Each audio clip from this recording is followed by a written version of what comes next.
The Spontaneity Shop presents All British Comedy Explained with Abigoliah, Schamaun and Tom Salinsky. Episode 0, In the Beginning. Hello there, this is the new podcast, All British Comedy Explained. I'm Abigoliah, Schamaun, and with me is Tom Salinsky. Hello there. Okay. So we're going to talk about comedy. Yeah, specifically British comedy television series, because despite the fact that I've lived in the UK for now just over 11 years, I am woefully ignorant on British television. So tell me about growing up in America and watching American comedy. So I grew up in the Midwest in Ohio, and on American television, there's a channel called Nick at Night, which airs all older sitcoms, right? Sitcoms from days go by. You're watching The Honeymooners and I Love Lucy and Gilligan's Island. And I loved that channel. I have been told from my siblings it now plays sitcoms from our childhood, which I'm like, no. It's supposed to play the Dick Van Dyke Show. So as far as like older sitcoms, like the OGs, I Love Lucy was by far my favorite show in the world. One time they did an I Love Lucy marathon and my dad taped all of them for me so I could go back and watch them. I think she's a comedy genius. She was who I wanted to be when I grew up. She was never a stand-up comedian, which is what I became. But, I tried. I tried. And then as far as more modern sitcoms, like as a teenager, I really liked The Fresh Prince of Bel-Air. I am a Saved by the Bell person. I watched that religiously growing up. There was something on television called TGIF, Thank God It's Friday, which I can't remember what channel that was on, but that showed all of the sitcoms for like families. Maybe it was on ABC. That sounds like an ABC thing. So that's like your Step by Step, your Growing Pains, your Full House, everywhere where there is a dad who is widowed and is now raising children with someone who's not their initial spouse. And then when I got older, then there's must-see TV. See, it's all about broadcast back then. This is. I think I'm quite young. I'm turning 40 in November, but I'm like, listen, kids, there used to be something called television channels. It was very different. And programs started at particular times, so you had to be there to watch them, otherwise you missed them. Yeah, NBC's must-see TV, and that's Seinfeld and Friends, and they were both on at the same time, and either you were a Seinfeld person or you were a Friends person. You had to pick an allegiance. I was always outwardly a Seinfeld person, which I am truly a Seinfeld person, but I do like Friends. Everyone liked Friends. People pretend they didn't, but we all freaking loved it. And then as I got older, 30 Rock happened while I was in college. And I really did like Parks and Recs, which I recently watched. I actually kind of stopped watching comedy when I moved to New York. For the first year I was there, I didn't have a TV. Oh. And then I was just out in New York.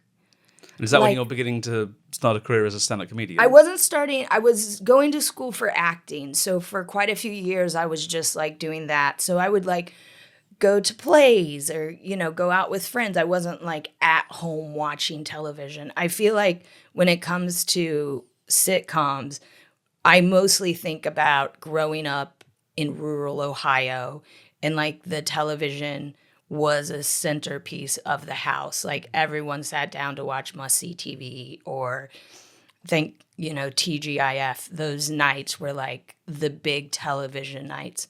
And again, that's like not a thing anymore. What about you? What are your big influences growing up? So I was growing up a little bit earlier than you. I was growing up in the 80s. And that's a really exciting time because as we will come to quite quickly, in fact, in the 70s, everything had kind of become a bit dull. And we'll get into this in episode 2, in fact. And then there's this alternative comedy explosion in the 80s, which was kicked off actually by a British guy who'd seen stand-up comedy, I think it was the Comedy Store in New York, and thought, well, London should have one of these. And so opened it. So I'm growing up watching The Young Ones and Saturday Live, but then also things like Monty Python and Fawlty Towers, you could get on VHS. Mm-hmm. You could rent them on VHS tapes. So I remember the first 4 episodes of Monty Python's Flying Circus Series 2 were on one tape, and then the next 3 were on the next tape, and then my local video shop just stopped getting them. Oh, so no. I know those first 7 episodes really well because I rented those tapes multiple times. I was just so hungry to get more of it. And then eventually they got repeated and I was able to watch them. And I'm also watching at this stage things like Harold Lloyd and the Marx Brothers, old movies being shown on TV. There was a regular slot on BBC Two where they'd show these half-hour Harold Lloyd compilations. Oh, cool. So all that kind of stuff fed in. And then I was really wanted to do some of this myself. So when I'm at university, I am part of the comedy group there, and we start sending material into BBC Radio 4's Weekending, which doesn't exist anymore, but was this like proving ground for new writers because it was a satirical sketch show that was written and recorded in the week of its broadcast. So you literally come in on a Tuesday and throw ideas around for what had been in the news that week, and then it would be recorded on, I think, Friday morning and go out Friday evening. So that was exciting. So that's like your own little SNL pattern as far as produce. That had to be really fun. Yeah. And then I got seduced by improvisation and did lots and lots of improvisation. In some ways. I did improv. I did improv for a long time. And our improvisation got as far as a TV pilot, but no further than that. Mm-hmm. And then since then, lots of playwriting, and some of which are very broad comedies, and others are more drama-based. Yeah, I've seen your plays. Yeah. They're wonderful. Thank you so much. They're wonderful. But yeah, all this stuff fed in, and in particular, those 70s shows like Fawlty Towers, Monty Python, sitcoms, like Dad's Army, which was endlessly repeated. Mm-hmm. We'll come to that at some point. I'm not quite sure when, but there's a whole kind of collection of comedies written by a loose collection of people who are all kind of overlapping. And Dad's Army was the first one, and it's the one that keeps getting repeated. And others, for various reasons, don't get shown so often. When you say it keeps getting repeated, do you mean it keeps getting repeated on air, or people keep... No, it keeps getting repeated on air. They fill the schedules with old episodes of... Old episodes of Dad's Army. I thought you meant it keeps having, like, people keep writing on it, like it's been going for... No. Okay, cool. No, Dad's Army was about old men. I would like one with a very grim and serious expression, something like this. I see. Well, you'll have to hold your hand absolutely still for 6 seconds. 6 seconds? I can't hold my hand still for 6 seconds. Well, I can't say I blame you. I don't think I'd do it myself. Okay. And that does set a certain shelf life for the number of episodes you're going to be able to produce. Yeah, fair enough. They just keep having to bring in new old men every 20 years. It's just like, this it's won't like work. MASH, which famously ran longer than the war it depicted. Yeah. Great. The first play I ever saw in Dayton, Ohio, and it was a one-woman play called Shirley Valentine, and I was in the second grade, so I think it must have been 7 or 8. Way too young to be watching. If you've never seen Shirley Valentine, it's about a woman who's in an unhappy marriage and has a vision of going to Greece. But Loretta Swit Oh my God. played Shirley Valentine. With the North of England accent? No. Oh, she just Wait, did it American. maybe she did. I don't remember an accent. Pauline Collins did the film version, which is tremendous. I think sex is like supermarkets. Just a lot of pushing and shoving, and you still come out with very little at the end. I've never watched the film version. It's hard to get. I've got a really ropey DVD copy, but it's a beautiful film and it's a wonderful script. My mom once gave it to me, and I don't think I ever watched it. I can't explain why, but like it was given to me in like my late teenage years. Maybe it was when I didn't have like a VHS. No, I would have been at home, so I would have had a VHS. I don't know. Here's my question for you. Are you a box set person? Have you been like collecting comedies and sitcoms all through the years and still have them? Because in the streaming world, like I don't even own a DVD player now. If I can't stream it, I can't watch it. I own lots of box sets and have been collecting them forever. Mm-hmm. And I don't have a DVD player, but What I do have is a big old hard drive. So when I buy a new box set, all the contents get ripped. And now I can just watch them on my Apple TV. So you're basically buying box sets and then creating a digital library. Yeah. How many do you think you have now? What, individual DVDs? No. Like how many series do you think you own? Like rough estimate. Well, I mean, I've got all of Doctor Who and all of Star Trek for a start. So I mean, Okay, that's a lot.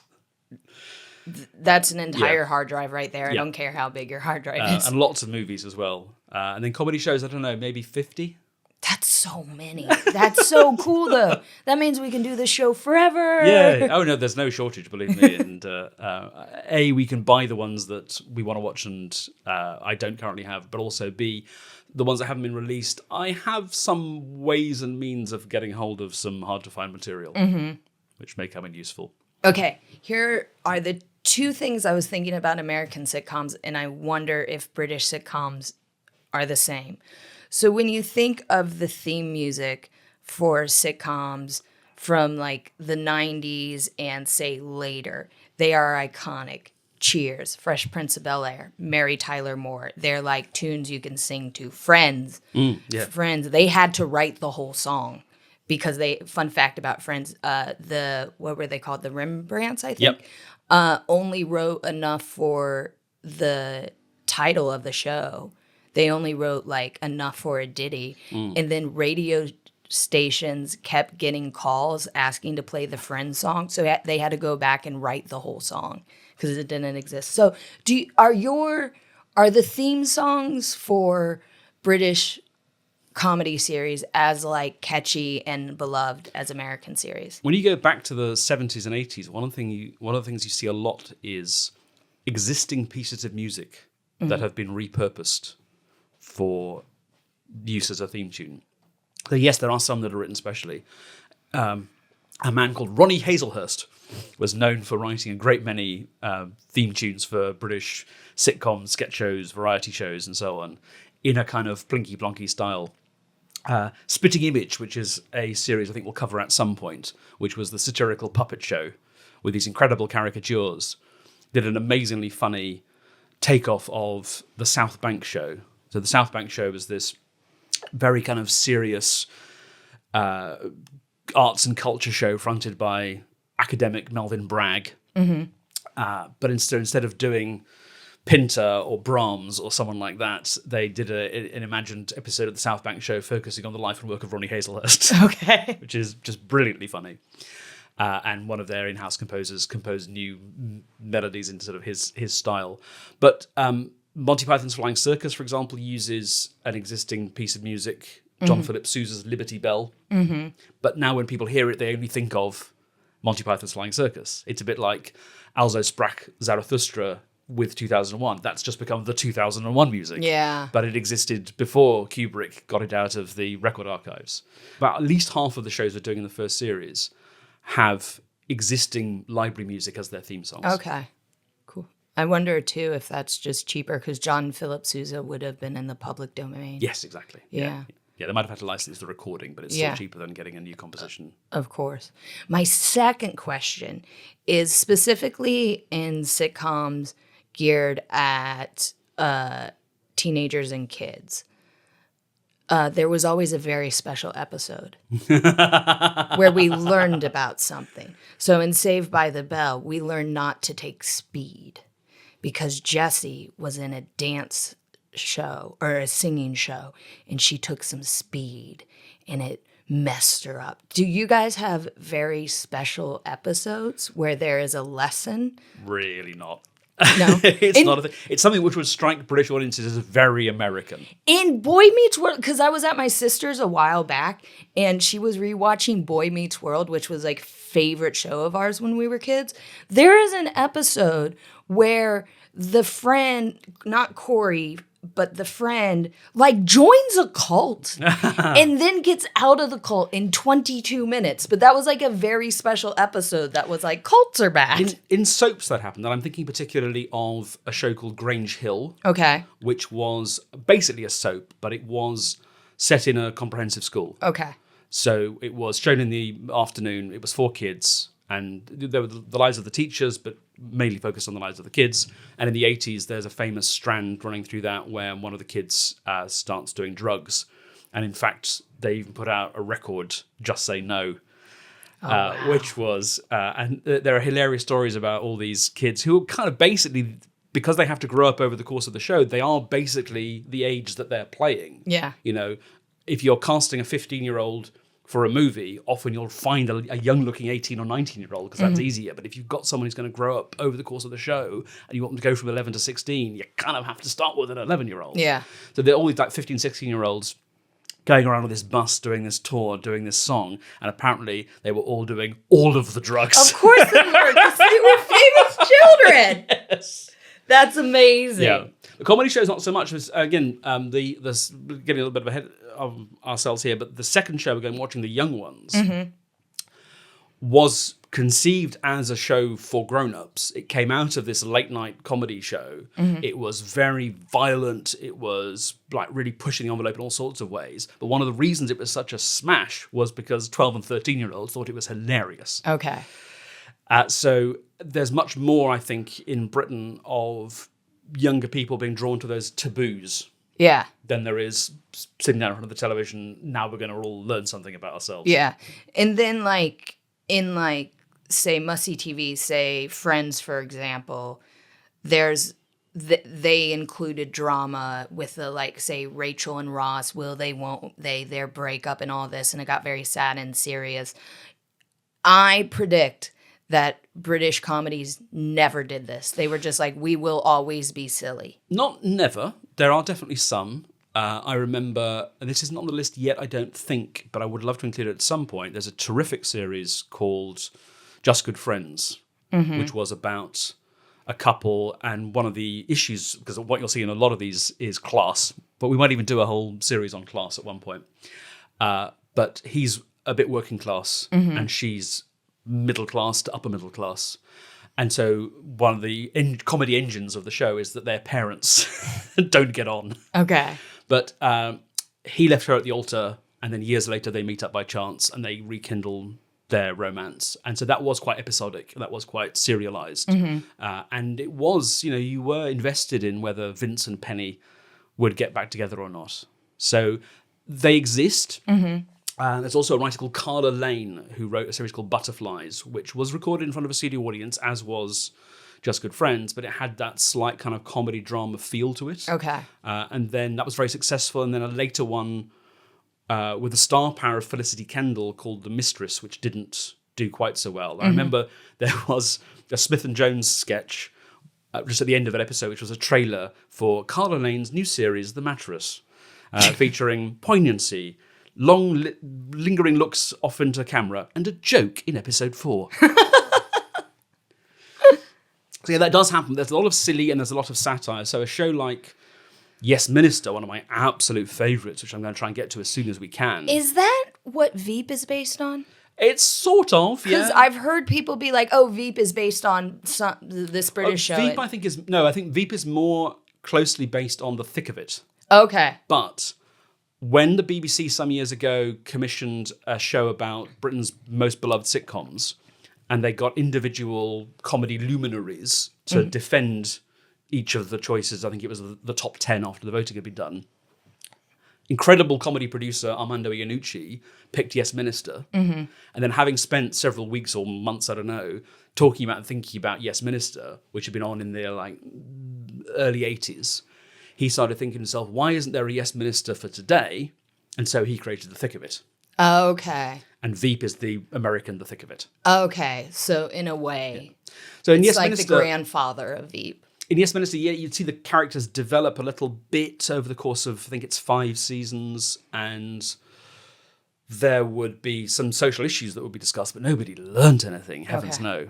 It's not silly, it's quite satirical, it's quite sharp and pointed, but that's the tone. I have one more question Yes. before we get to our list. So, again, if we're talking about American broadcast sitcoms, there would be 23, 24 episodes in a season because everything went out weekly. For British sitcoms of that same era, so the broadcast era, not like the streaming era, are they still like 8 episodes? Six usually. 6? 6 is typical. Wow. And I think one of the reasons for that is it's just a whole different model. So the model in America is you have an audience of something like 200 million adults who could watch your show. And everything is driven by advertising. Yeah. So once you have that bigger population, it makes economic sense to have 10 writers on staff for 9 months of the year whose only job is to come up with gags. Yeah. And then you just churn these things out. You make 20 episodes over 39 weeks or something like that. And then you take a little summer break and then you come back and you start all over again. But, a population of 30 or 40 million adults, suddenly it doesn't make quite so much economic sense. And the tradition had just always been that rather than having a room full of writers, you have one lone genius or occasionally 2 lone geniuses scribbling away on their own. And it's a lot to ask one person to produce more than about 6 scripts a year and expect the quality to remain high. Yeah. So that would be typical. So a few shows would get more like 7 or 8. Some sketch shows would get more like 9 or 10. But 6 was the standard. And most of these shows will come in 6-episode seasons. Okay. All right. Wow. So it's so easy to finish like a British sitcom because even if they have 10, if they did it for 10 years, that's 60 episodes that are half hour each. Yeah, whereas in I America, could do that in a day. In America, I think arithmetically you can't, but anyway. Yeah. In America, of course, you're trying to get to 100 episodes to get into syndication. Yeah. I forgot about the syndication And that doesn't rule. exist here either. Yeah. So again, as satellite and multi-channel TV became the norm, yes, it was nice to have a package of episodes that you could put out on UK Gold, which would keep repeating forever. So those long-running shows like Dad's Army, which did rack up, I don't know how many episodes of Dad's Army were made or how many still exist, which is also an issue. Not all of them were kept. Oh, wow. So there's probably about, off the top of my head, 70 or 80 episodes of Okay. Dad's Army because it ran for a long time. It ran for about 10 years. You could do that in an afternoon. You absolutely couldn't. But you could then make a package and put that out on UK Gold and have it run in the same slot Monday to Friday Yeah. for like a year or two. But famously, there were only 12 episodes of Fawlty Towers, for example. And that's something... There's only 12? There's only Okay, 12. we'll talk about that when we Yeah. get to it. By the way, our podcast, just listeners, as this is the first one, you should know that maybe British sitcom series only do 6. American sitcoms do 24. We've come right in the middle. 8 episodes. That's what you'll get. 8 episodes. 8 at a time. So I created various rules for myself. Yes, I was going to ask, All what are of which, the by rules? the way, I'm going to ignore if it becomes convenient. In fact, one rule we are going to bend before we get to the end of this season. So, I really thought we'd make it to at least season 2 before you were like, to hell with the rules. there's lots of things that could be watched. So my rules I also are... want to just say it again. As Tom mentioned, he came up with these rules. I am not curating. I am not giving feedback. I am not choosing You'll these. take what you're given. He has come up with these rules on his own. No one asked him to have rules for himself. All right. No kids shows. No kid shows. No animated shows. Okay. No quiz shows. That I agree with. No films. Yeah, well, it is this is a podcast about TV. No adaptations. Okay. Okay. All right. If it was a book, if it was something else before then and it got turned into a TV show, it's out. In my head, I was like, isn't Blackadder an adaptation of Ye Olde Days? But it's not. No. It's not based on pre-existing art. Okay. It's based on things, but everything's based on things. Yeah. No comedy dramas. Okay. So no very special episodes. Exactly. Mainly TV, a little bit of radio I'm going to sneak in there. I think the history of radio in the UK is fascinating, and the fact that it's still beloved and listened to in a way that like America's never really had. In the 50s, there were comedians cutting their teeth on radio. Sorry, let me rephrase. That has never been had in my lifetime. Okay, You know what I mean? Yes, yeah. Like radio has existed, but not in a sitcom fashion as big as it is here. Anyway, I'm very excited to look at radio programs. But also no streaming shows. Okay. If a show's been made for a streamer, then you could have watched it. That's not my fault. Yeah. So we might do some things which are... Abigoliah, you have to have some responsibility for Yes, yourself. exactly. If it is now on a streamer, Oh yeah, you that's might fine. have picked it. Yeah. But not, a lot of these will be on streamers now, but they were made for broadcast television. So I would include. I mean, we're gonna bias this towards older shows. Yeah, I was gonna say, do you have a cutoff year in Not your? explicitly, but I'm thinking that maybe just to have a kind of fuzzy cutoff. I'm thinking like Ghosts might be around the most recent. Okay. So. Yeah, definitely made in the era of streaming, but made for the BBC and shown on BBC broadcast channels. But that's quite recent. Mm-hmm. But that's an interesting one. I think I would like to tackle Ghost at some point because it has done very, very well, and it also is representative of a school of comedy actors, comedy writers who are really interesting and are doing lots and lots of stuff. Yeah. That's probably about as recent as we're going to get. But a lot of these are going to be old. Some of them are going to be older than me, which is really old. And that has other consequences, one of which is you're going to see a lot of dudes. Yeah, I was gonna say, if we don't do Ghost, it's going to be 2 women and all white people. Yeah. Yeah. It's going to be lots of men, lots of white men, because we just didn't make women and people who weren't white famous from 1950 to 1990. So sorry about that. But there's some really, really good shows that I don't want to omit for that reason. And on that note, as we go through these comedies, you're going to maybe, dear listener, we might say, hey, we're going to cover this sitcom. And you'll go, why would you cover that? The person who wrote it is a baddie. And here's the thing about art and culture. You cannot talk about art and culture without talking about bad people. People with really questionable politics and have shown their ass, as we might say, Yes. now that they have Twitter, made brilliant things. So it will be acknowledged as we go, but yeah. It's also worth saying, I'm going to show you a lot of things I like. Mm-hmm. I'm going to show you a lot of things that are kind of important to know about, whether they happen to be personal favorites of mine or not. And I might show you some stuff that nobody likes. Okay. Just to see. Okay. Right? Because you'll make the choice at the end of each episode as to whether it's a personal favorite of yours or not. Yeah. So I'd be really interested to hear from listeners, what do they think we should include? So we'll do these themed series. We'll let you know at the beginning of each series what we're covering, but I'm sure I have blind spots. Yeah. I mean, one that just leaps out to me, which we will cover this, but in our house, I don't know why, we never watched Only Fools and Horses. Okay. I have nothing against Only Fools and Horses. Yeah. Everything I've seen, it looks terrific. I just don't know it. I've got a counter to that. In my house, we didn't watch The Simpsons. Oh my God. And talk about a hole in your comedy Yes. education. Yeah. That's another one that when my friends bring up The Simpsons, Britain, America, doesn't matter. Everyone's seen it but me. I have to just be like, yeah, that episode was great.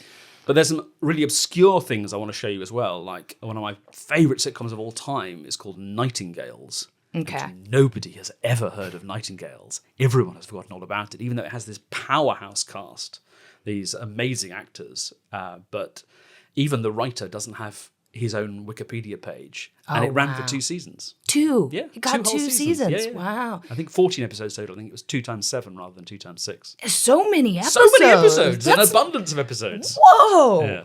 So we'll definitely do Nightingales at some point. But there are landmarks we have to cover first. Yes. So the first season of our podcast is called Landmarks. And these, Tom, am I right, are like the foundation. I have to know about these. Or nothing else will make sense. Or nothing else will make sense. These are the most important starting points in British comedy television. Now, listeners, we want to know, write in, comment if you see this on the internet, comment in your podcatcher app, write us an email. Did Tom pick right or did he really mess this up? So tell us what we're going to watch this season. So for each of these, let me know, have you seen it? Okay. Because I didn't check with you. I'm just assuming you've seen nothing. Yeah. But you might have seen bits and pieces here and there. Have you heard of it? Mm-hmm. What are you expecting?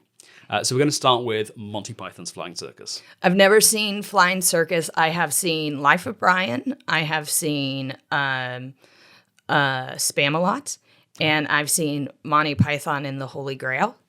That's what it's called, right? Yeah. Yeah. For a moment, I was like, wait a minute, is that right? Yeah, but I've never seen Flying Circus. Great. Okay. Then we're going to go to The Young Ones. No, but it sounds like a soap opera to me. It does, doesn't it? It's It like the best years of our lives. Or, Yeah. Yeah. Only time will tell the young ones. Then we're going to do not only, but also. Which is such a British title, because what does that mean? And no, I have no clue what that is. So, obviously, we'll get to this at the time, but that was a vehicle for Peter Cook and Dudley Moore. Okay. Do those names mean anything to Yeah, you? I've heard them bandied about. Okay, all right. Then we'll do the Goon Show, which is our first radio show. That's very exciting, and it sounds racist. I mean, it was made in the 50s, so it's a little bit racist. It is a little bit That's racist. not the point of it. But it's okay, because it was on the radio, so the visual racism, it's not there. Yeah. Okay, cool. Then we'll do Victoria Wood as seen on TV. I wonder if I've seen a clip of this. I did a show for Channel 5 years ago where we watched clips of British television and talked about why they were brilliant, and I was hired to be a talking head on that, which I then had to fake my way through. Hey, if there's money involved, I know about everything.